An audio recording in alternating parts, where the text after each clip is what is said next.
Life in Washington, D.C. 1909, Episode 3. A 19th-century Washington, D.C. love story. Pearl and the Buffalo Soldier. Prologue. Coleman family tree. Being a Negro in America is tough. But we made it. Chapter 1. I came here in a whisper. I was born 1873. Chapter 2. The perils of growing up black in 19th century America. Chapter 3. Life in Washington, D.C. 1909. Chapter 4. My formative years 1890-1910. Chapter 5. High Society in 20th Century Washington, D.C., 1908. Chapter 6. Educating Washington, D.C. Negroes, 1912. Chapter 7. I was a flapper in Georgetown, 1912. Chapter 8. The Buffalo Soldier, 1917. Chapter 9. Top Coleman, 1918. Book information. Pearl and the Buffalo Soldier. John Coleman and Pearl Goodwin Coleman were my grandparents on my mother's family side. Her surname Goodwin was used prior to her marriage to my grandfather, John Coleman. She was born, B. 1897, by a midwife in Washington, D.C. and John was said to be born, B. 1872, in Vienna, Dorchester County, Maryland. 1880 Census. Robert Coleman, B. 1855, John's father, my great-grandfather, was the son of Hoover, B. 1820, and Mary, B. 1830, Coleman. My great-grandparents, former slaves, also from Vienna, Dorchester County, Maryland. A brief history of African Americans in Washington, D.C. African Americans in Washington, D.C., 1800 to 1975. Slave trading in Georgetown began in 1760, when John Beatty established his business on O Street and conducted business at other locations around Wisconsin Avenue. Slave trading continued until the mid-19th century, when it was banned. Armory Square Hospital, Washington, D.C. Other slave markets, pens, were located in Georgetown, including one at McCandless Tavern near M Street and Wisconsin Avenue. Congress abolished slavery in Washington and Georgetown on April 16, 1862.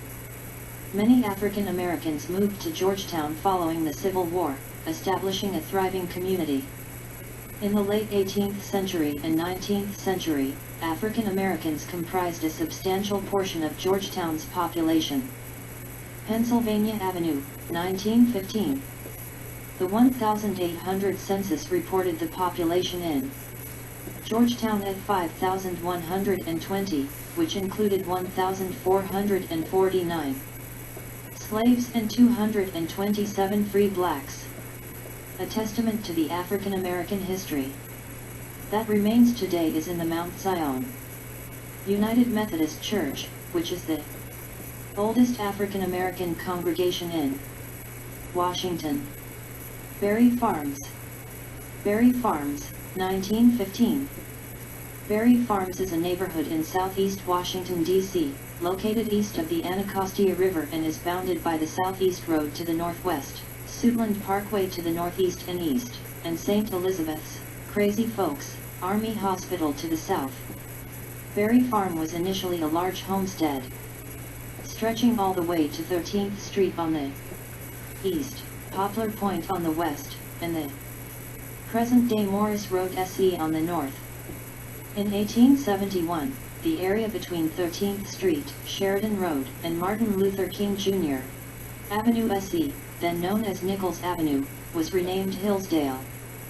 Railroad tracks laid around 1913 cut off Berry Farms from Poplar Point. The neighborhood was a post-Civil War settlement of free blacks and freed slaves.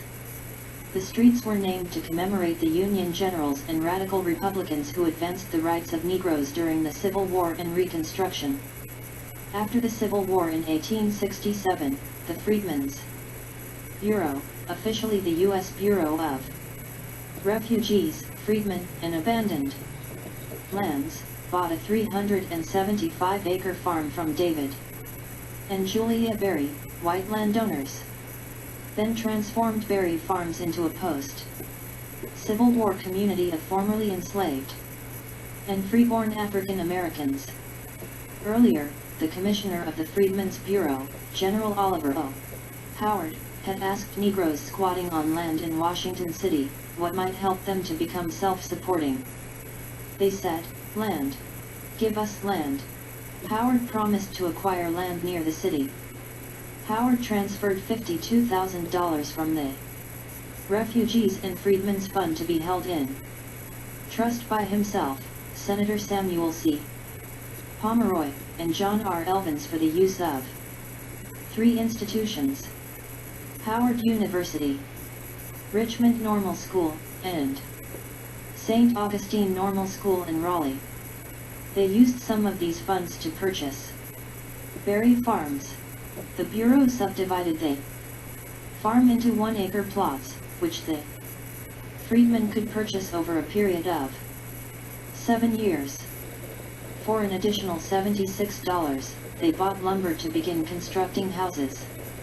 By 1869, money from the sale of the land, reportedly $31,178.12, had been returned to the fund and distributed to the 3 institutions listed above.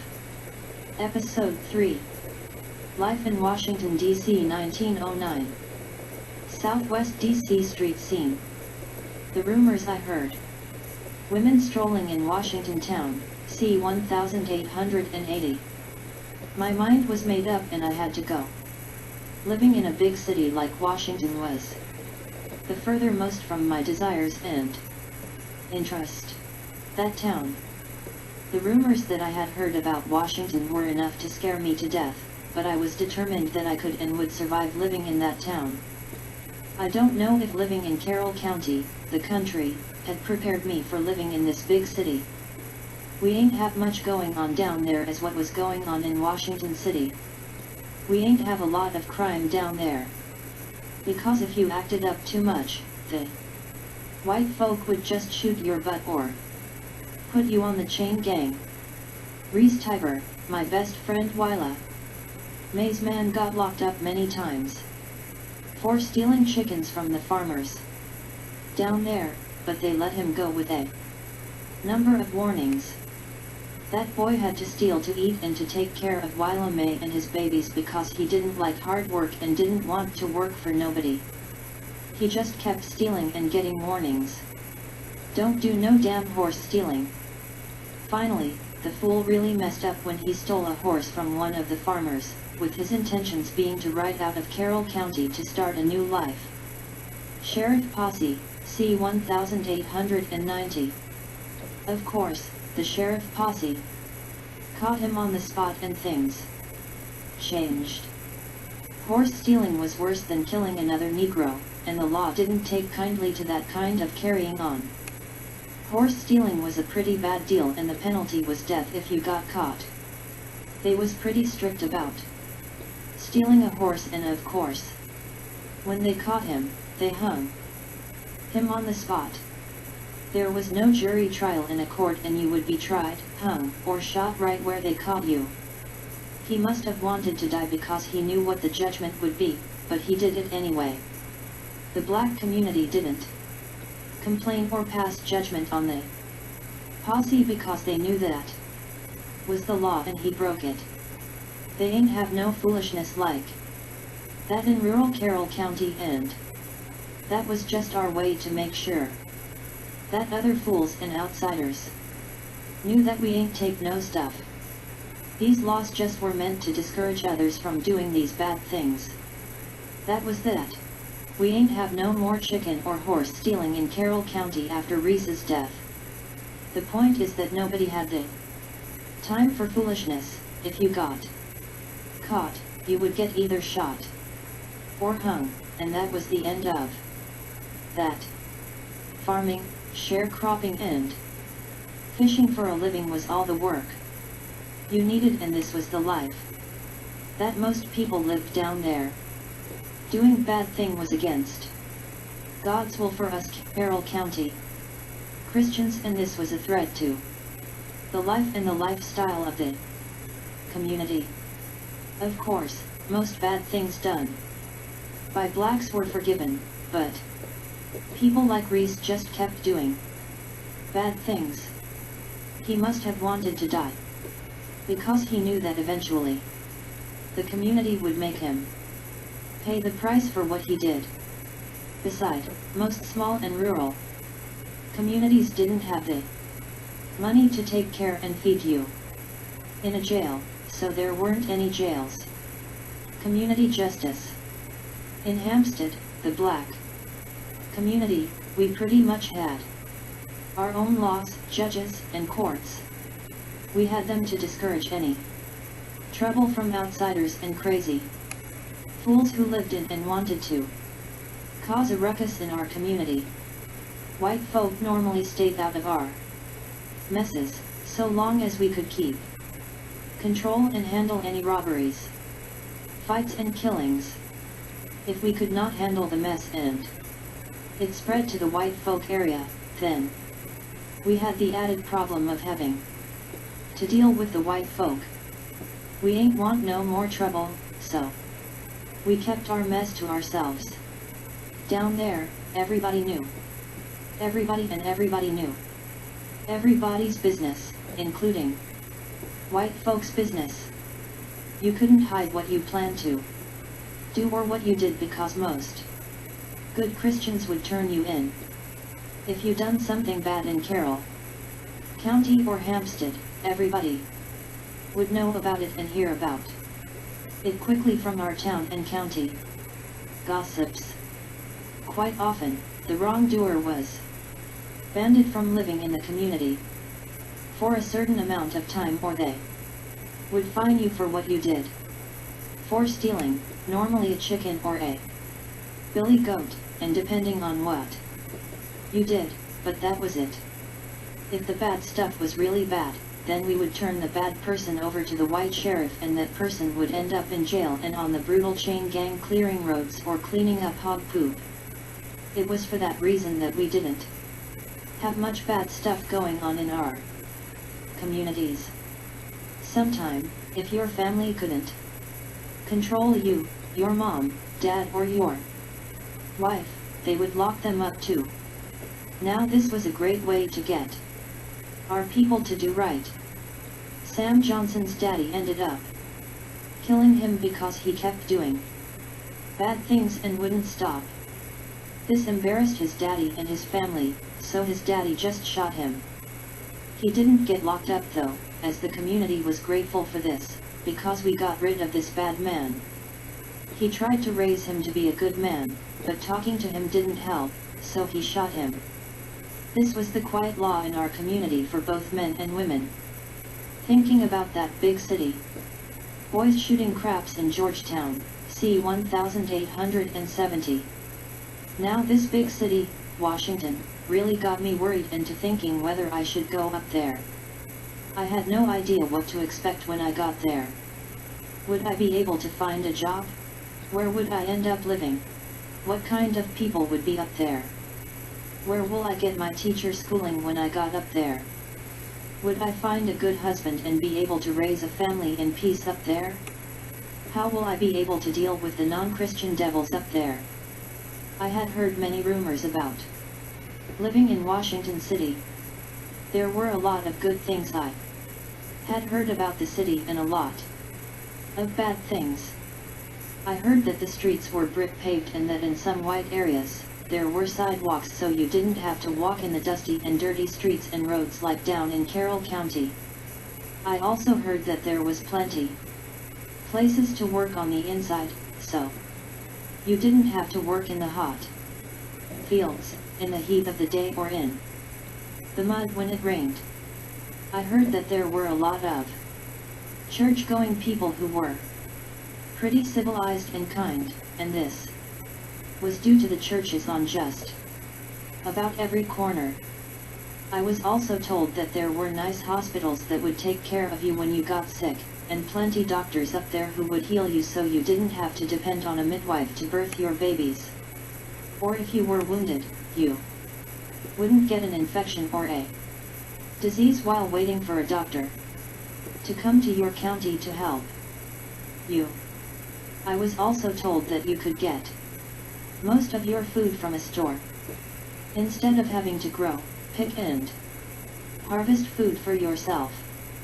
You could also buy food that was already cooked from cabarets and restaurants, if you had the money, and you didn't feel like cooking yourself. In the black communities, I was told that there were numerous fried chicken and seafood joints that would sell you ready-made breakfast, lunch, and dinners. You could buy cooked fried chicken, pork, beef, collards, and all types of foods that were cooked and ready for you to eat. You didn't have to grow, harvest, and cook your food if you didn't want to. Washington City sounds good to me, but there were bad things to worry about too. So I decided to get my education, to become a teacher and to do something better with my life. I knew that I had to leave rural Carroll County, Maryland, and to go somewhere else. You had to watch yourself up there. The bad side of Washington City was the people, the non-Christian people, of all colors. House Servant, Washington, D.C. C. 1898. Unlike living in the country, you had to have a job and lots of money to live up there. Everything costs money and you couldn't make it without money. That is where the problems started. It wasn't like living in the country, where you could always get a meal from church, from family, or friends. If you were hungry and didn't have money down there, you could just go out into the fields and just pick you some food, corn, soybeans, and such, and nobody cared as long as you asked permission first. Up there, if you don't have money, you don't eat. If you don't have money up there, you wouldn't be able to lay your head down and sleep because it cost money to stay in a place. Down in the country, if you didn't have money, you could always go out into the woods and find a safe shelter there, and nobody would rob you or bother you. Up there, they would lock you up for laying in the streets, and that was the law. Lying in the streets at night was not safe for a country girl like me because I was not used to city life and its habits. This woke me up to the reality that I had lived a pretty sheltered life down in rural Carroll County. Up there, there was nothing the same as down here except that you had good Christian people and bad non-Christian devils, my Daddy told me. I was told that there were more bad devils in Washington City than good Christian people. These devils would do mean and evil things to you just to survive, like dogs. They would harm or kill you if they wanted your money or something that you had that they couldn't buy or steal from someone else. Berry farms. There are some pretty desperate people up there, and they would hurt anyone or do anything to survive in Washington City. People would rob you, steal from you, beat you up, and even kill you if you had something that they wanted. Many of them couldn't find jobs, or their jobs were just that, to take from others so they wouldn't have to work. I was a good and clean Christian country girl and quite unaware of the stuff going on up there. I was told to stay out of the seedy Georgetown City down by the Potomac River, and certainly not to go over the Anacostia River to the crime-ridden and former slave section of town, Berry Farms. Berry Farms was where outsiders and unaware visitors would often be found dead or near death from thieves and robbers living there who applied their criminal trades to survive. The folks living in Berry Farms were mostly former slaves, convicts, and they were dirt poor. So I was told to stay away from these two dangerous areas, and if I went there, I was sure to end up in trouble. Good decisions or bad. So where will I live in Washington City? Will it be a safe place for a country girl like me? Who will protect me from these non-Christian and evil devils? I don't know.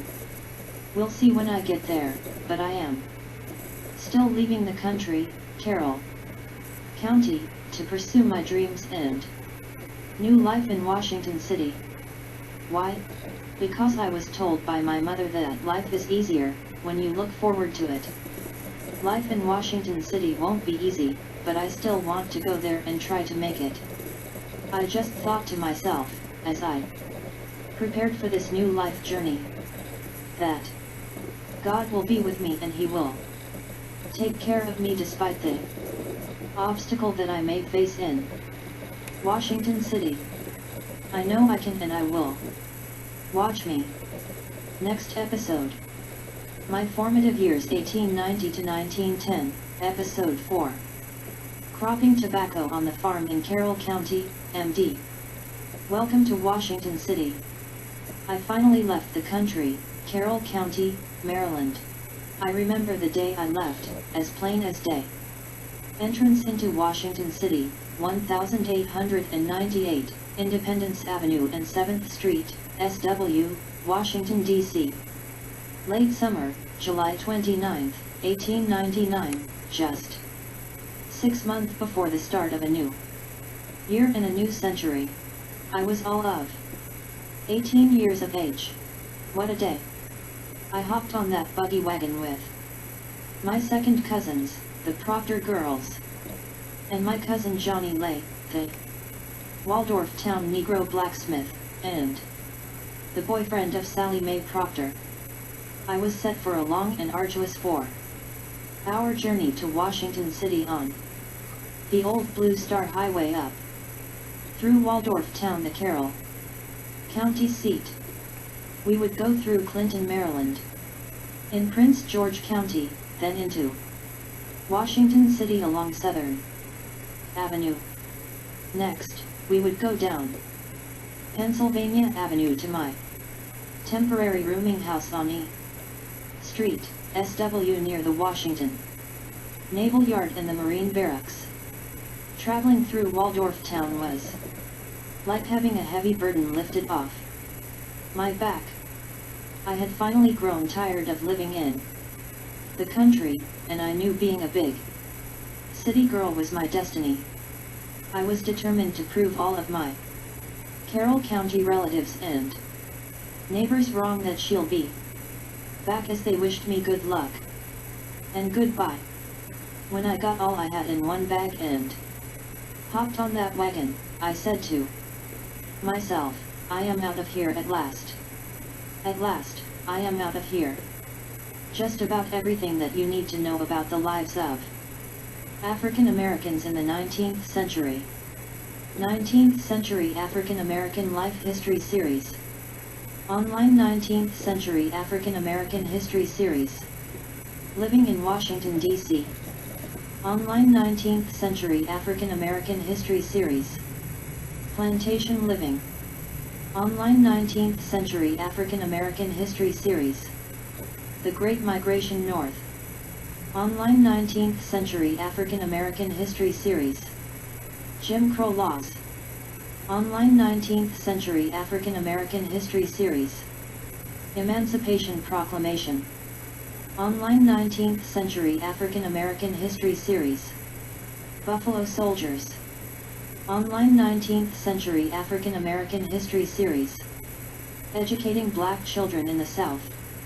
A 19th Century Washington, D.C. Love Story. Pearl and the Buffalo Soldier. Grandmother Jane.